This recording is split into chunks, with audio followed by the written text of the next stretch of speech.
ఎవరు మంచి పరిపాలన చేస్తే వాళ్ళే ఇష్టం.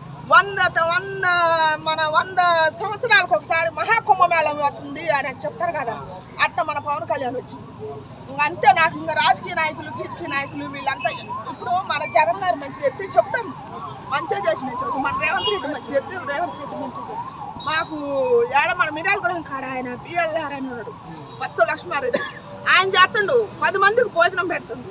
ఒక్కొక్క రాజకీయ నాయకుడు ఒక్కొక్క మంచి చేస్తారు. మంచి చేసినప్పుడు అది ప్రజల కాలంలో పడ్డప్పుడు వాళ్ళు అదే మంచి చెబుతున్నారు. కానీ మీరు చెప్పమంటే ఇంకొకరు చెప్పమంటే అది మంచి కాకపోయినా చెప్పమంటే చెప్పము మేము.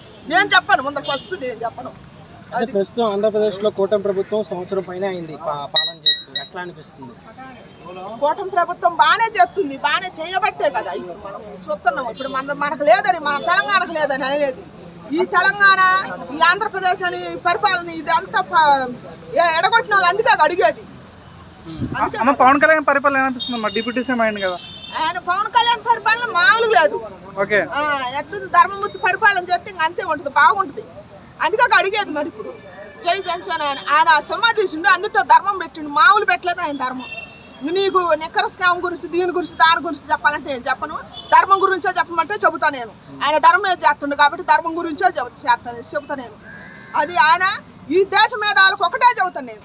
మన తెలంగాణ మన ఏపీ అని ఎడగొట్టారు కదా, ఈ స్వచ్ఛమైన గాలిని ఎడగొట్టమను, ఈ భూమిని ఎడగొట్టమను, మన దేశాన్ని కాపాడే సోల్జర్స్ని ఎడగొట్టమను, మన తెలంగాణకు ఒక సోల్జర్స్ని పెట్టమను, ఆంధ్రానికి ఒక సోల్జర్స్ని పెట్టమను.